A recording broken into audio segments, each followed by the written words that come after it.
Is it more?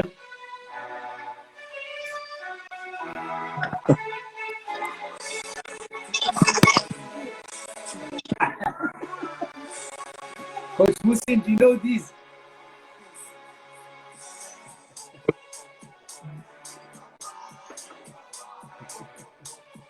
What is that? Coach, do you know about this, Coach? What is that? I can't. It's a very bad picture actually. I can't see what that is. You can't see the smoke. I can see the smoke. Yeah, it's Muti, Coach. Do you miss Muti? I learned the Muti from you guys in South Africa.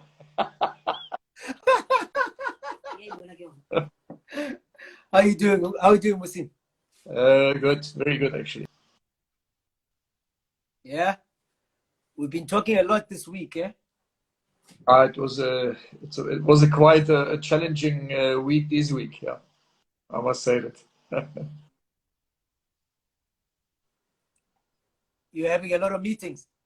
Yeah, we had a couple of meetings. We had a press conference, and then we were working hard now already for the World Cup qualifiers. So it's a bit challenging, but good. We get back to work. I don't think a lot of people know, especially here in South Africa, or you know, the position of technical director. You know, in South Africa, it's a position. When they hire a technical director, you must know the coach is on his way out. No, not at all. Not at all. I see it's the bad reception. Is that what has to do that? Is that with you, or can you get? Do you have good reception with me? Can you hear me? Yeah, no, I hear you very good. Hey? I hear you very good. Yeah, I hear you very well as well. Okay. A technical director or head of technical, or which is also a role for me for the head coach. There are a lot of international advisors. There's a lot of heavyweight work. Is not getting the coach out. Is working with the coach and try to help the technical team or the technical squad in every department in the way of putting the analysis team together, looking into the details much more, being together with the players, looking what is international football is happening, being in the development structures, but generally I'm only now with the first team, looking more for the first team and being more in an advisory role for the coach, one by one. Sometimes we sit hours together and analyzing the opponents and how the next step's gonna be. And so it's a combination what we have seen with the Brazilians when Pereira was the head coach, then the sportive director, and then the manager, and then the coach. So it's a similar situation what we have here. Is that not the egos is important? It's more the how can we serve the national team, and that's what it is what it's all about. It's a very interesting thing when you mention ego, Coach, because you yourself are a coach. You know, do you feel in that position you are able to manage yourself, your emotion about being number one, you know, versus being a technical advisor? It's also another role to the federation that has a completely different way, different approach. There you are much more demanding on decisions that you have to take. Now with the Euro was a bit different. That's not when you serve a country, when you serve being involved in an environment like that, it's not about yourself. It's about the players. It's about being successful, or try to be successful in every department. Today's world in football, you see with the Italians actually very good. The Mancini is not alone. There's Gianluca Vialli. There's a couple of other former important guys that have achieved so much in international football are together. So that's what we also have tried to do that here in Turkey. how did you put together the team since you joined? I mean, when did you officially join the technical team, and how did you guys put together the team for Euro 2020?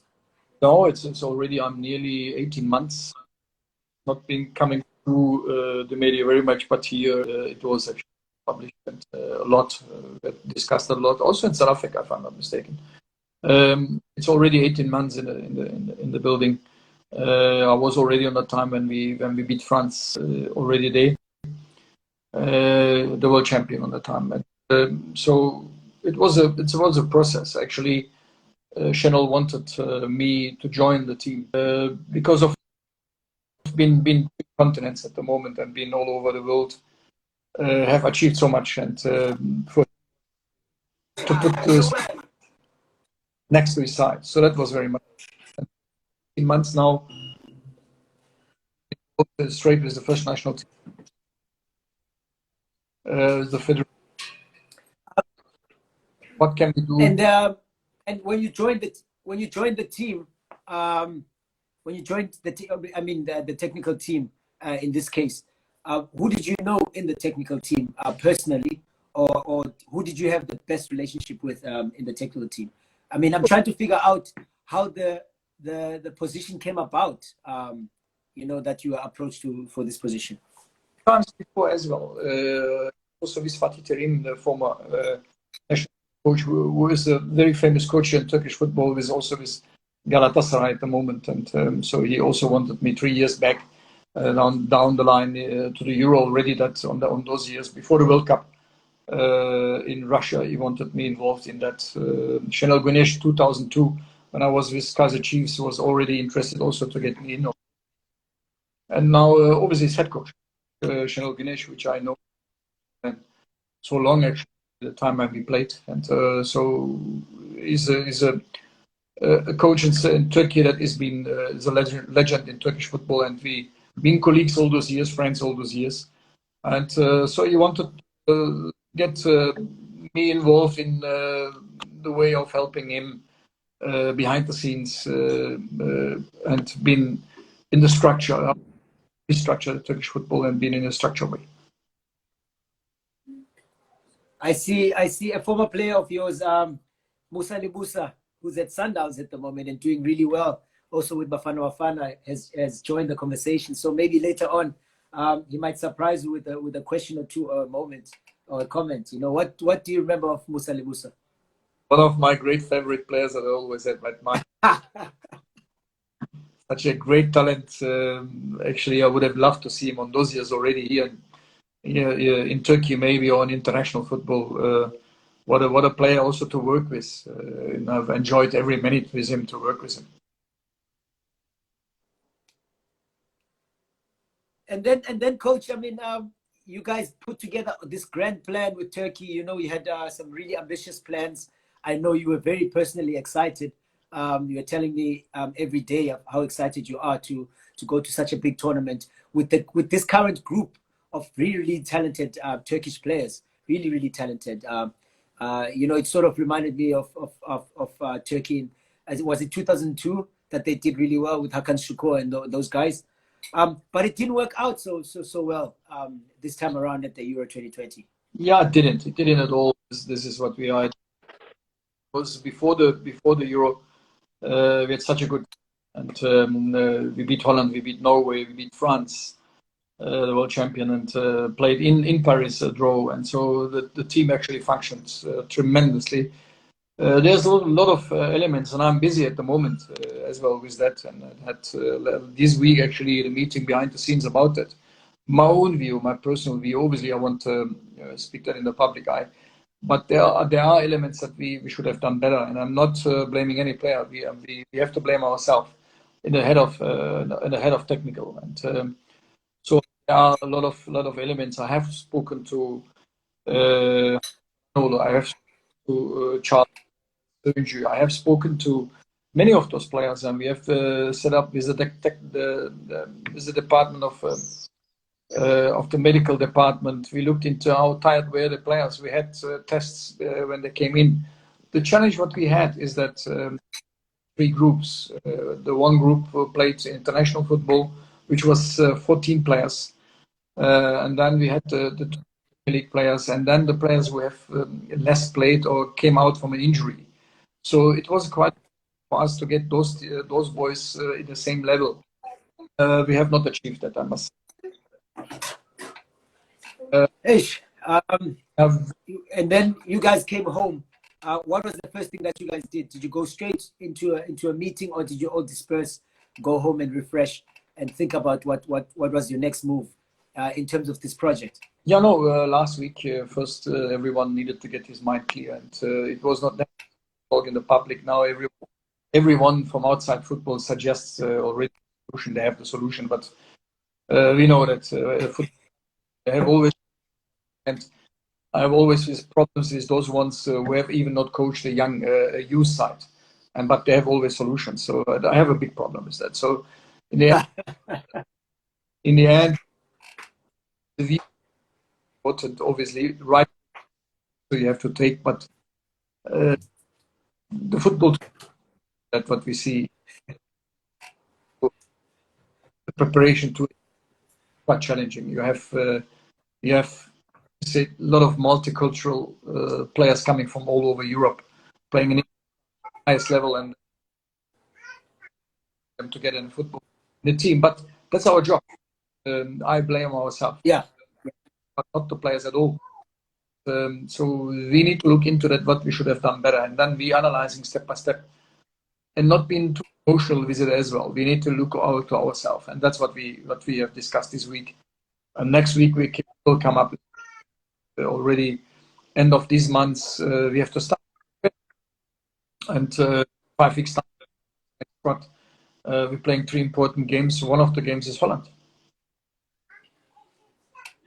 I think that's a big one, Coach. That's a big one, especially with the with so much on the line in terms of making it all the way to Qatar 2020. Is that in your mind already? That you might have to you have to do something against Holland, at least get some kind of point. Yeah, I mean we're speaking now. Obviously,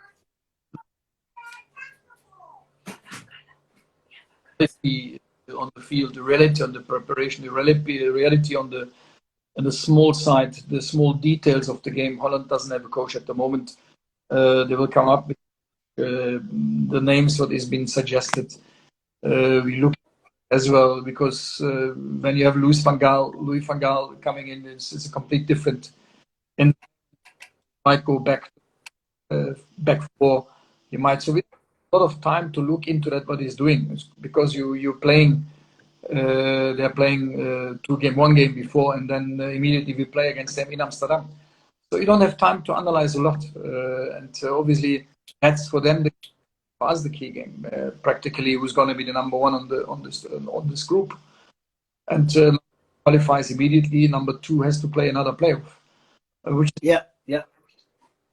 so it's quite, we are number 1 at the moment. We want to keep that. That's important. And we need to be more humble because that was my main objective, that before the Euro, we already have played in the dark horses. We already been in the quarterfinal before even we started. Send a spy, send an army spy, Coach, to analyze Holland. I let the drone go over.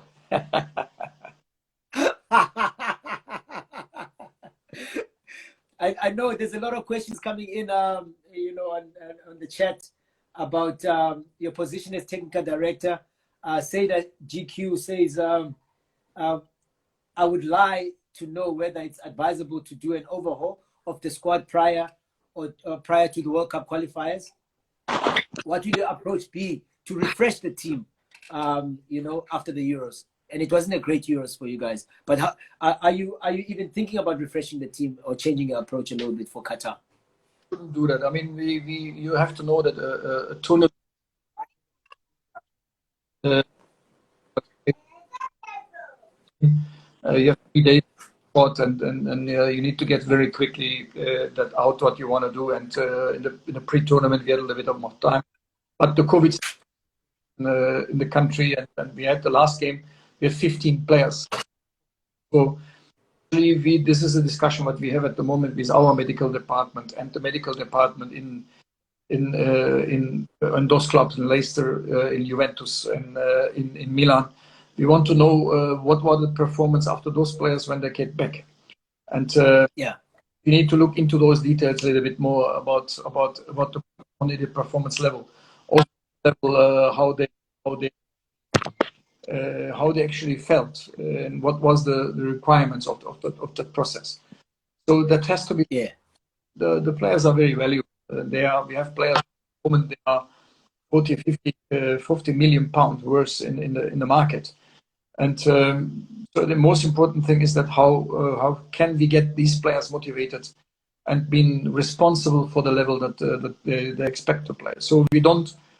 It wouldn't be wise to put players in. I think we have a good pool of quality players, and I'm completely against to criticize any player. It's us who should have done better. We stand in front of the players and they were really tired. I remember speaking to Hakan in the camp, and he says to me that Chala from Leicester won the league in France, and they came later on, and they were really exhausted and tired. So together get the motivation, responsible for the team. We had 7, 8 main players really completed. How are you guys dealing with that, with the exhaustion and the COVID situation that's currently worldwide?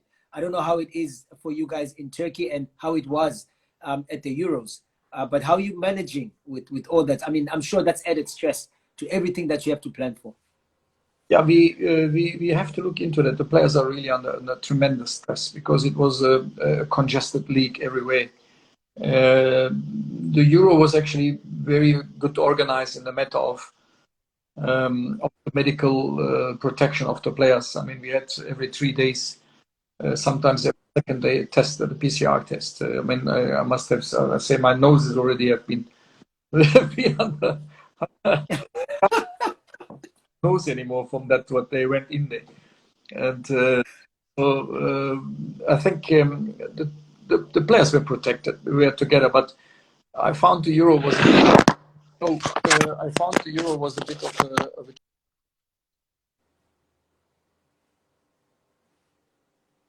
I lost you there, coach.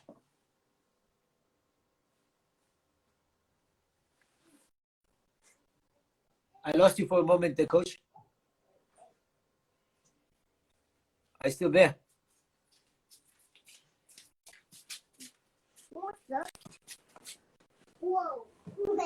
Are you still there, coach? Second. Ah, there he is. Did you lose your phone?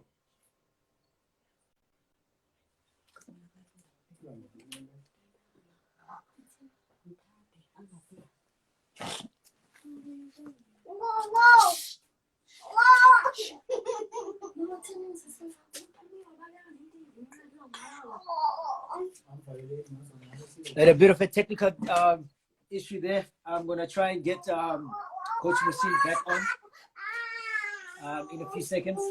I'm just gonna wait for him to request so that he joins us. I don't know how the conversation is for you. Drop us a comment. Let us know you're enjoying the conversation. Is it going where you wanted it to go? I got you, Lindikaya. Turkey used to dominate in the 90s. I will definitely ask the coach that.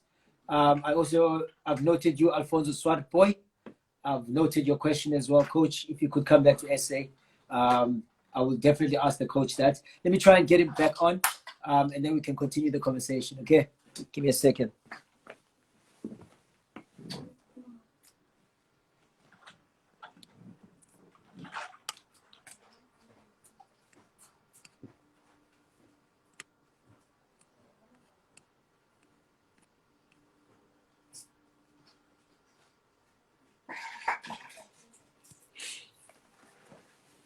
Yeah,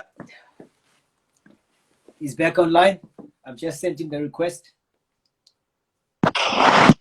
So back again. It's the new normal, coach. It's the new normal. These things do happen. Can you hear me?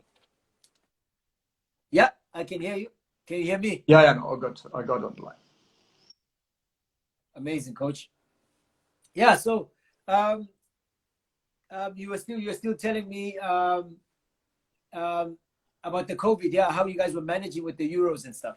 Yeah, no, in the end, our last game we had a lot of players been on COVID, and so important is now how we get those boys now in the preseason for the next steps. Now we don't want to change a lot. There is no more. There is the pool, and we need to look into that now. Our scientists are working to see because generally the second week of the league it's a bit of a challenge where they're standing and how they're during the preseason, and because the preseason is a different story. And then I was saying is that last before we broke up is that the Euro was for me a big challenge. You look now tonight. Yeah. England is in the final. They have, I think, not even traveled 1,000 kilometers. Teams like us, we traveled more than 10,000 kilometers. So this takes you out of the regeneration period where the player needed to regenerate. And this is not an excuse for our bad performance, but it's a small piece of that in the whole picture. And so England is more at home. You can even Italy has to now to move out of their homes. They played in the first group stage at home, so the satellite teams were actually they had a little bit more advantage on that, and other teams needed to really travel. So it was a quite challenge. I think the president of the UEFA has already stated that this type of tournaments is not going to happen anymore. So I think that's very wise. Because in the end, the security of the players, people are paying crazy money. And I know that from us, how difficult for us was. We had the camp in Antalya, then we had the camp in Germany. Now, 3 days before the game, we needed to go to Roma. After Roma, game next day to Baku.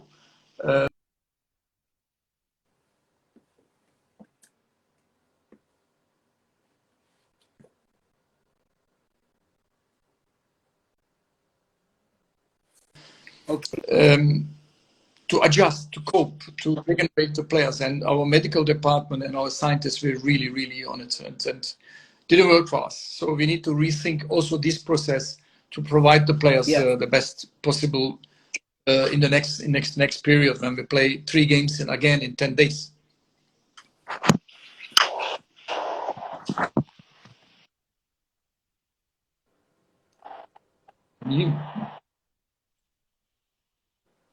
Hello? Yeah. Are you there? Yeah. Yeah, well, the schedule won't change, Coach. You still have to deal with COVID because it looks like it's going to be with us at least for the next season, if not forever. With Qatar and all that. Are you expanding your network to add new players at all? That question just came in from Facebook. Are you thinking, because then you can cast your net as wide as Germany, you can cast your net wide as worldwide, wherever there's a Turkish player around the world. I mean, Senegal, Cameroon, a lot of African teams are doing that already. Are you guys considering that route? No, for sure. I mean, we need to look into that of those players that been left, also been invited. For instance, there were one player been in the second division, a top goal scorer. There was a discussion on that. Should we bring him in? And the discussions went actually a bit longer, and the player is actually a player that can probably help. But the whole story is that we shouldn't look into the player. We have not left Maradona's or Messi's out. That we need to know firstly. Secondly, were we honest enough players that had the potential, and those potential were selected? And we had hours of discussions in that, I must say that. And that was we could, for my opinion, there were 2 or 3 players that should have been selected in the team. Would they make the difference? I put that as a question mark. How much could they do that? What has been there? And this is one of the critics that the technical staff had. The critics, and they have to face it. For me, there was one player that have been involved in that, but in the end, you respect the decision of the coach. In the end, we can only work towards, and we discussed hours behind the scenes about that, and the possible structures and the possible elements. And obviously, there's not much that you can do differently. And in 30 minutes, we're gonna see the 2 best performing teams at the Euros, because I'm sure it's a big debate around the world which were the best teams in the Euro. But the 2 teams that are there now, it's in the finals, England and Italy, and I think they're justified to be in the final, because from the group stages already you could see they got their homework done, they got the job done, and they were able to get the results when they needed it. That's why they're there.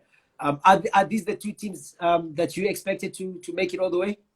Yeah, Italy for sure. I mean, Italy, also in South Africa in the media, when they asked me about it, and Italy was one of my favorites. I thought about Italy and Belgium, but they meet earlier.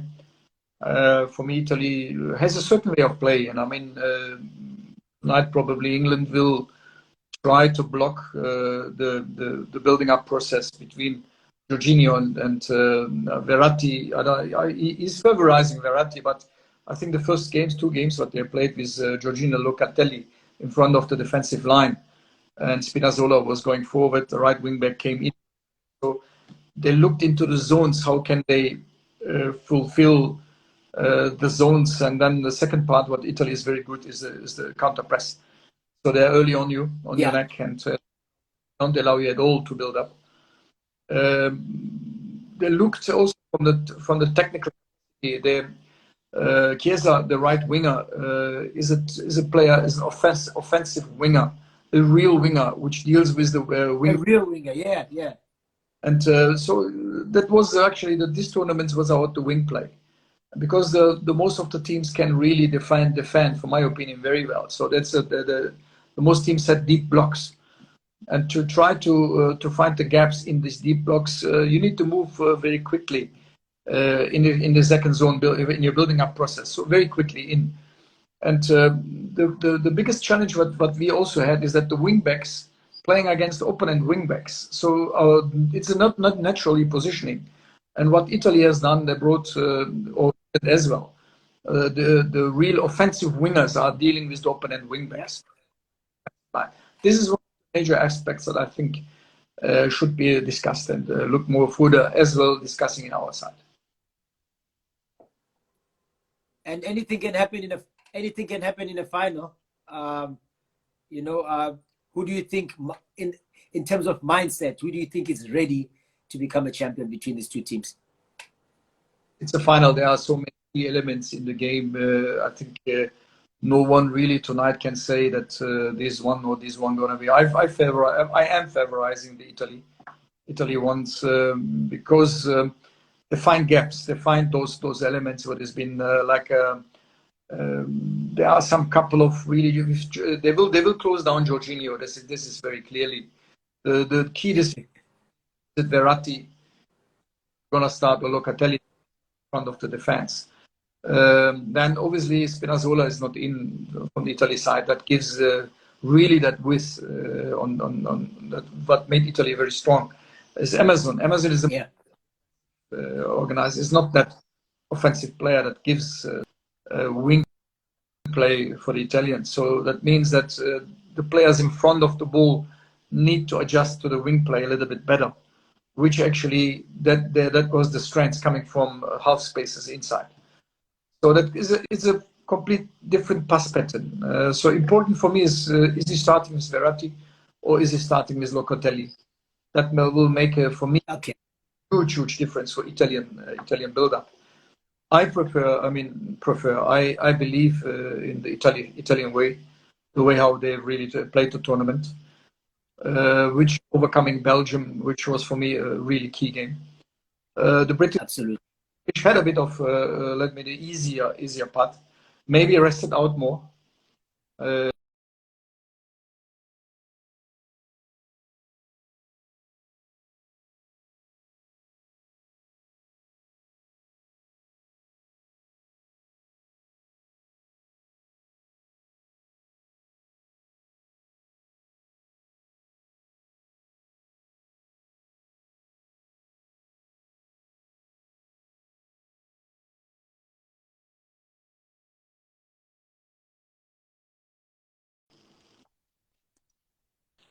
Numerous times as an opponent. You know, just your feeling about this match, you know, as with your experience with Kaizer Chiefs as well as South African football.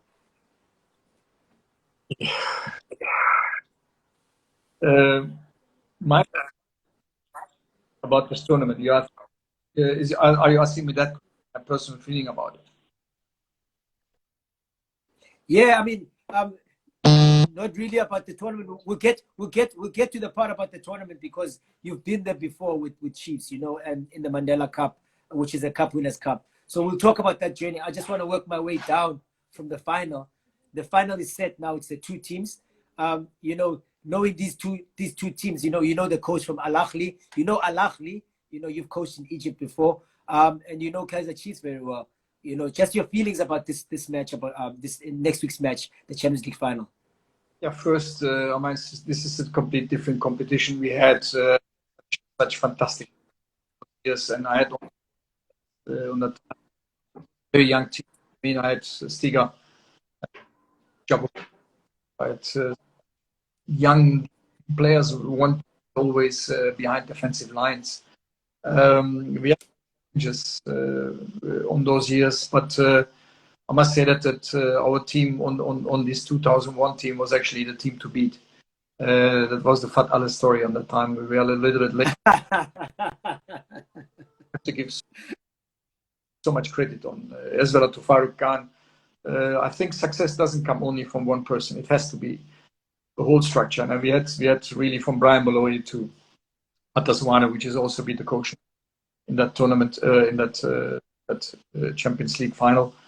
I wish them really the best, but they, for my opinion, as much Kaizer Chiefs could win on Al Ahly. Firstly, which for me the biggest advantage is that Al Ahly isn't a competition. I think that this is a bit misloaded in South African football at the moment, and the media and the fans obviously the hype is there, and I don't want to disturb that hype. This is the best what they can actually put to the players. The advantage goes to Al Ahly a little bit because they are in the competition, and you are always every week in and week out in the competition, and the other team now at the moment is in preparation, like a pre-season, which is always for me a handicap. I would try really to get games on my belt to be in the level. So the second part is that Pizzo knows has played so many times against his team and knows Chiefs in and out, every player, every individual, every move. I think this is a huge advantage. But from the other side, I stated many times that Kaizer Chiefs had great players. Whatever happened this season is looked a little bit more behind the last season. They just lost the league just the last 20 minutes. It was really, really heartbreaking actually for the players and the club. So it means they needed to go psychological in a dip. And so for me, it was very clear that this season, beginning of the season, Gavin have a really, really problem to lift this team. And looking to that, what they have achieved now, getting back to the track and achieving Champions League final, is something really, really great. And they just need to enjoy it. And you might get in your career in the whole look when we were last time in the finals. And so hopefully they need to enjoy it because this is history. And I hope and I wish the players need to rest in a way that they don't put so much pressure on them. I saw that this year with us having against Italy the opener so much pressure on us to perform, to get to the level what people expected. And this is a once probably once a life chance for Kaizer Chiefs to get back, or for these players at the moment, to get back to the level what they really deserve. And I wish they could make it. It's nice. It's nice. I mean, it's nice. I've been reading a couple of articles. It must be a nice feeling also, you know, to know that you're the only coach who's brought African glory to Kaizer Chiefs, and the first coach to go to the Club World Cup, which Kaizer Chiefs could potentially go to if they win this Champions League. I wish really the club. Chairman is always a father figure, and my great statements until today. Just as a man that also has brought stability to my personality, my career. Learned a lot of from him, from management wise and behind the scenes, as a not on the field but behind the scenes. Managing a team from that magnitude is it's not easy, and you learn along the way. Now I come to an age when you look back on all those years, I must say that he has a huge part of my career, yeah, be the only coach Chiefs. Obviously, it's not. I have to give it back to the players and to the coaching staff on that time. I remember Stiga, were the player. Marco Mutembe on the left, Atoswana on the right. I mean, I was really Jago Pulio, Cyril Zama, Patrick Mabedi, not to forget. There were really some great players that I had. I must say that, and I wish turn the time a little bit more back and start again with these boys. It was South Africa.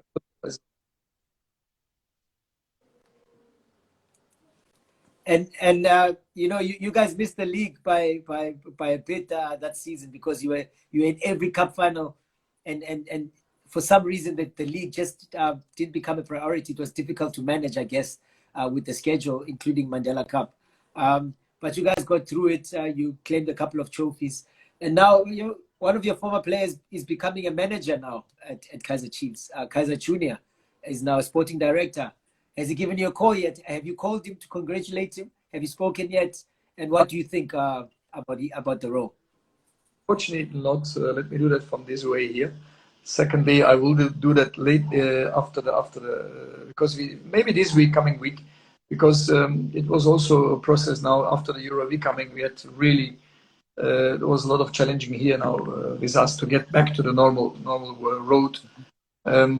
They were busy now with the preparation and their own. So hopefully we will have time just when everything is settled. Hopefully before the final, just to wish them my luck and really be with them. And hopefully, I'm just being a little bit cautious about South African football in general. When I look to that, these youngsters don't have enough possibilities in the highest level to compete. When I see now, we had the youngest team here in Europe. This was by far the youngest team by the Euro, and I'm very proud by side the results. I was not that expecting, but I think this is what I stated now this week. We have 6, 8, 10 years to come. A team that can really should perform, and we look into that also a little bit more deep. That youngsters give you that edge, and they have to give them the chances. And so I really played for Sassuolo, played by Rapid Wien. Came to us, this youngster played with the right foot, left wing back first time, and he said he had such a brilliant tournament for us, and you can see there's something growing as well that you can take not only the negatives, also the positives, and after such a Euro with us now. I see you're being reminded here that in the Super Cup, when you face Al Ahly, they gave you a tough lesson. How was that preparation? Were you surprised by the Al Ahly that you faced in the CAF Super Cup back then? Not at all. That was not a lesson at all. I mean, let's talk about the advantage what was given. They played for, under 70, 80,000 spectators at home in Cairo. And so lesson, I don't know. I mean, we spoke about the first goal that there was Khalid Bibo, their top striker on the time. I told the team, I remember it like today, don't turn and pass the ball backwards, because Khalid looking always these back passes to the goalkeeper. So he's specialized for that. So be careful of that. And then first thing what Marco did after 15 or 20 minutes, turned, passed the ball back. Khaled saw that, approached it, get the ball, passed Brian, scored 1-0. So that was actually heartbreaking to see that, because we were prepared for that, and I didn't know why Marco did it. He put the ball out, and the second was, I will never forget. We get back with 1-1, and actually we had the game. And then I will never forget this long free kick from 50 meters, 60 meters from the goalkeeper, which Brian. And, actually, that was it, with the spectators on the back, and we couldn't come back anymore. And that was for us also the story that the home advantage, the pressure that was on us, we couldn't come back. I would differ that if that would be in a neutral place, what would have happened then? I think that would be a little bit more a different case scenario here. But it's a Super Cup, and they won it fair and square. We say that. But it was, for my opinion, a bit of a home advantage. I can see we're running out of time. The Euro final is about to kick off as well. Let me take the questions from the people. Stanton Lewis has just dropped a comment saying Domza. I don't know if that's a nickname that you share with him, or he's speaking about Domza, the centre back, Dominic Isaacs. Domza was always all time one of my favorite centre backs that I ever come across in South Africa. I must say that he's too much, for my opinion, always underutilized and not given any credit enough. It was me also to take him to Kaizer Chiefs on those years. And, Domza was for me. And the sticker, Stanton knows it. And there was a question. And there was a question. If you were to consider coming back to South Africa, which is probably highly likely, because you guys are still in the running for Qatar 2022. But let's say it's 2023, and there's an opportunity to come to South Africa. Which location? I'm not going to say which club, because clubs get sold all the time in South Africa. So by the time you come here, there might be 6 new clubs. and have you given it some thought of how your technical team currently would look like, with so many of your former players coaching as well? Yeah, no, the question that you're saying. Obviously, probably I wanted actually previously to stop after the Euro. That was my idea. I wanted to get back. There were some good offers that came in, actually still as well from Egypt. But it wouldn't be wise now after a bad Euro that we have played now to leave the ship. I think we'll continue and we'll stay on. And World Cup is always a nice, after the Euro now, being in the World Cup involved is also such that I would love to see. Also experience that myself. But South Africa is always in my heart. That's my home. We still have our property. And probably after the Euro, after the World Cup, still, I think we'll be back, and hopefully we'll have a good team that I can put another structure in and work with a lot of youngsters as well again. You love the youngsters. And Coach Tando says, Coach Muhsin, what do you think are the tactical lessons from these Euros, which we will see in the top leagues that's coming up now? Oh, a lot. Actually, I was busy today to look into because you have to look into the trends. I'm doing also the FIFA trends after such important tournaments. Where the diversity of systems of the organization form. There was a lot of atypic formats, asymmetric formats. You could not say they obviously back like Italy plays 4 at the back, but in the build-up processes they play 3. They bring the right wing back in, put the left wing back far out. So the build-up processes generally is with 3, some with 2. So it's a diversity, but the wing play has become more sufficient, and I think most of the teams want to also to play with a real us against their opponents' wingbacks. So that was a clear factor for me to see. The combination forms so quick. These boys been so quick. It's under 2 seconds. The pass patterns, and you could see a lot of teams have built pass patterns. Their approach have done it 100 times, always in repetition. So they're so quick in the build-up process that you even not can close it. We have to look into that. Standard situations, I could say, there's a mixture of, we have to look a little bit more deeper into that. There's a right kicks in, not with a second approach. So generally the ball was whipped in and the second ball were. So we have to look at the details a bit more and analyze. There was a lot of goals being scored. We have to look into the wait for tonight's game and then fulfill the whole part of it. And I think learn a lot from about that the teams are playing more three at the back, but it's an yes.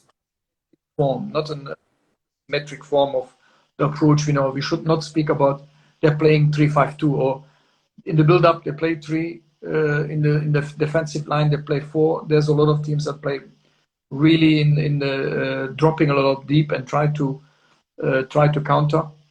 So there are elements that you need to look into that. Also the individual parts of the players that they have to dispose. Masila Keposhongo just joined the conversation as well, sends his greetings. And Snesipo Mali, he's with Kaizer Chiefs now, says, thank you, coach, for the best wishes. I'm sure he'll share that with Kaizer Chiefs as well. Thanks for the well wishes for the final. He really, really appreciates it. No, I see that he's with Bafana now, and he's growing to that makes me very proud. Actually, a very young man that has also such a passion in football. He's developing himself. He's trying to develop himself. Actually, didn't have enough help, and I'm really proud to see that. I was trying to give him that little bit of advisory, what has been necessary sometimes to stay behind someone that you can see. There is something is growing. I wish he could pull that. And Chiefs needs his analysis. He's very good on it. Man, awesome, coach. I really don't want to hold you up. I'm sure you have your job to do, which is to watch the final, because you're gonna have more meetings. Whether you're gonna have a meeting with UEFA, with the Turkish FA, or with FIFA, you need to have watched the final with everybody and also celebrate with the world right now. So I don't want to hold you up too much. If there's anything you want to share with the people that have listened and have watched, DJ Naves just joined and says, Coach Pito will fix the country. Oh man. And Elsa Storm just joined, coach, and she says maybe you can finish the talk by doing 10 press-ups. Great character, and our time that I worked with Elsa was always fantastic coach that could give the balance between myself and the players, and she's the best fitness coach I ever come across. I must say that. Maybe we'll grab her to the World Cup. You don't know. And anything to say to DJ Naves, who says Peter will fix the country and beat Chiefs next week? I don't know. Maybe it's his wish, but he should be fix the country. Is that I think obviously Fit Pizzo is a coach that can win it, but also Kaizer Chiefs and the South African will get more points to have another team maybe in the Champions League next season more. Also you have to look also from that part. Rivalry is always good. It makes you better. And I also love the rivalry. I remember all these beautiful games that we played, pizza each other. And I must say that rivalry is very good. But I think South Africa should stay with one person behind the team. It's good for South Africa to bring the trophy to South Africa. You also got a compliment from Books here. Books says, great coach. You always have been a great coach that always gave youngsters a chance. I heard you say that a lot in the interview, but is that fire still burning inside of you, or are you ready now to play with experienced players and win everything? No. It's always the mixture that you have to look into. Always stay behind the young players, and when they have achieved that level, they will chance. And when you see that in training session, day in day out, they need to. When they smell the jersey, they won't release it, and that is always that fresh air that you have. I mean, just imagine I wouldn't have put Itumeleng Kuna on those times. He's 19 years old in the goal, which I've been questioned all those years. How is that possible? Or Leccioliani, or Jabu Pule, or whatever. I mean, I don't know how many players I can mention that. And so it's important that these boys are going to get the chance. And I never cared about myself, what people say. I could see that in training session, and when they got the chance, they will not release the jersey. I'm sure you won't even if you become homeless, coach, when you come to South Africa, I'm sure there's a bunch of former players who would welcome you with open arms to their homes, I'm sure. I actually want to do that. I hope they can win it. And then hopefully want to do with this 2001 team. We have spoken last year about that, so that we get together and been maybe in this under the belt of Kaizer Chiefs, maybe Cape Town. I can invite all of them. That we get together, because this was a nice journey we had. Farouk Khan, with Elsa, on those years. It was we had such a nice team together, and I must say that maybe we'll do that in Cape Town. Get together and stay for 2-3 days and enjoy those times. 20 years, coach. 20 years. That was 20 years ago. It's amazing. I mean, I'm getting so old, but I still.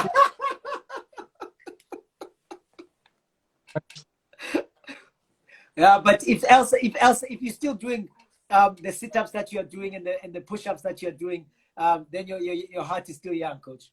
I must say that Elsa is special. She's better than any player on that time, and I must also say every player enjoyed too, because there's so many anecdotes we have with the let me say the pillar in the job what was I was doing. Sometimes we really been grinding. She's also sometimes also right, yeah, and she's always the that comes sometimes and give me a little bit of a my ear say easy.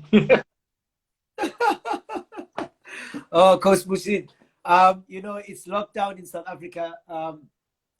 Otherwise, I know me and you would probably be having some wine, but I'm having water. So I'm going to say cheers to you, Prost. Danke schön. Thank you very much for joining me today. I've really missed this discussion. I know we chat a little bit on the phone every now and then, but to sit with you like this is always refreshing. It reminds me a little bit about our moments in Istanbul, After this period, you will come and visit me in the work that I'm doing here, actually in the federation. I can't wait. We have the team technical squad. We have only a house for ourselves outside the federation, so we're enjoying. We always been together. All the coaches been together, so this is a nice environment what we into. And we have a breakfast together. We have a lunch together. We play together, so we can discuss all day about the way forward. I love it. I must say that, and you'll be invited for that and be joining us. And just being the person and watching and hearing what you say, can't wait. And obviously, also can't wait to be back in South Africa. And please stay safe. I hear a lot of difficulties you guys are facing, and hopefully we all overcome this period. And you need to be safe and really stay at home at the moment. Real quick, while I still have you here, Coach, read a little bit about Sencho, Lebohang Sencho, who said, your departure from Orlando Pirates blocked his progress. When you read such heartbreaking, disappointing stories, he's playing in the ABC Motsepe, which is the second division now, and nowhere near professional football. How do you feel when you read such stories where a youngster that you had brought up and thought had a future, all of a sudden when you leave is out the window? Yeah, it is. It is said so many things about myself and that Pirates issue. I don't want to go back on that side. I respect the club and the chairman, but one thing is that it was my first loss, and you can see even also there's a lot of teams like Brazil or Germany, and it was not the result. It was behind the scenes a heavy issue that I could never continue to stay, and people have to respect that because there were unnecessarities that I didn't want to stay in that moment in that environment. But let it stay like that, and obviously to having a player like that and have such a talent, because obviously to believe in those type of youngsters is always and they see a gap and they see the chance to come in, and obviously I would have given because I believed in him on that time. Obviously that process stopped when other coaches came in. I never cared about myself, about my own process. I always cared about that environment to do the service in that moment. And so people can say also with there was a lot of issues with Mabuti Kanyeza were saying in the end, I was the man who took Mabuti back to me as an assistant coach. There is no problem at all. This is years back. We also saved together Ajax on that time. Remember that famous game that we beat Chiefs 3-1, and he scored a very important goal, and we could save Ajax on that time. And still have connections with Mabuti, which I have great relationship, and I admire him as a human being that he is. And we have behind the scenes such a great friendship. And people are just from the outside, just been sometimes biased and speak unnecessary words. And Yeah. with me, there are in that part, I will always respect most of my players that respects the environment and have always relationship. And when you speak to those players, they always will say about that. Jeez. There's so much we still can talk about. We really have to watch this final. We also, I think I want to be part of the celebrations, Coach. The 20-year celebrations, because I'm reading your heartfelt story here on KaizerChiefs.com. You know, where you're going through that historic journey with the team to the Mandela Cup title, and obviously your views on the upcoming final. So I think that's amazing. I think that's something we can still dive deeper into and tell some of those stories. You know, you can tell the stories about asking Dr. Kumalo to hold on to the ball because you wanted him to run the clock. you know, we can bring all that into that conversation. So I think we definitely have a date, me and you, and the fans who are watching right now on Instagram, you know, to celebrate the 20 years that Kaizer Chiefs won the CAF title. There was I will share before we go, and you have something to love. Remember on that time when Bobby was as a manager, and it was against that famous game Ismaili, and every 5 minutes I changed my mind on that time because we have only 13 players or 14 players to disposal. So and Ismaili was coming on us like mad, and they scored one. Yeah. So I saw that Isaac Mabotsa, who had a head problem on that time on that side because they were coming on Isaac's side. So every 3-4 minutes I've changed my mind. And you have only these 4 or 5 papers that you have to write in, and then you have to give it to the fourth official.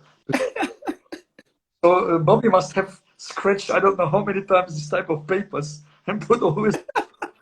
And I couldn't change my mind after the game when we relaxed a bit. Said, Coach, no, I'm not going to be anymore next to you on the bench. That was it. Oh man, I hope we can bring Bobby into that conversation as well. It will be really interesting, Coach. I don't want to hold you up too long. You know, it's kickoff now almost. Yes. So let's watch the Euro final and hope the best team wins. Thank you very much for making time always, Mr. Ertugral. I look forward to chatting to you a little bit more about football, about your career, about your journey, and maybe hopefully I'll also have a story to tell of where I'm at that time, because I'm not the same guy that you met in Istanbul. You know, I now host the Bundesliga on SABC. Another story. Take it easy, Coach. We'll chat some more. Thank you. Greetings. Stay safe, you guys there down there. All right, Coach. Sure, guys. I think that's it. Thank you very much for joining us. It was really interesting with Mr. Ertugral. I hope he shared some really fantastic stories, with you guys. You went down memory lane. He talked about the Euros, his experience. He was there firsthand. I know Coach Tando really appreciated that, you shared some of the insights, Coach Muhsin, about the experience at the Euros. Whether that will affect the trend into world football and club football. So, Coach Tando, I wish you everything of the best yourself on your journey. May you share all that you learn in the classroom, in these conversations. May you share your experience with everybody that you coach and touch along the way as well. Snesipo Mali, thank you. Thank you, everybody. Positive Touch, I see you. Kaketso, I see you. DJ Naves, thank you for joining us, and sharing your love for pizza. It's really going to be an exciting time for South Africa, for African football. Everybody's going to be watching. Thanks, everybody, man. I can't thank Elsa Storm. Thank you. Seda, you joined from the get-go. Lindikaya, thank you very much. Stanton Lewis, everybody who joined, this conversation with Mr. Ertugral. I look forward to more of these. I don't know if I'm going to do it regularly, but let's figure it out. It's the lockdown. There's lots of football to talk about in the off season. And we've got all the time in the world, and we've got all the data in the world. Thank you. Cheers.